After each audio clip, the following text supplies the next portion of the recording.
Let's make my shirt and I will show you that how you can customize with DTF printer anything your clothes. So turn your simple shirt with any brand logo, but this is only for personal use. So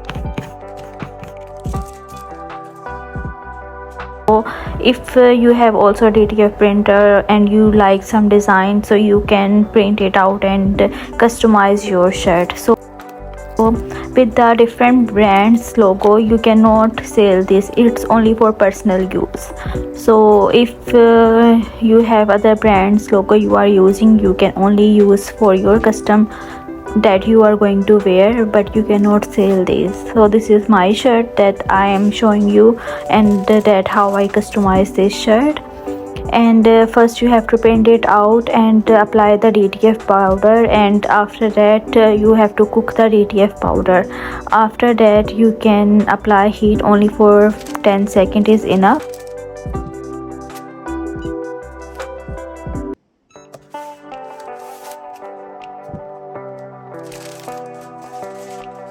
And it's a cold peel, you have to wait until it's cold. So after that this is the final result.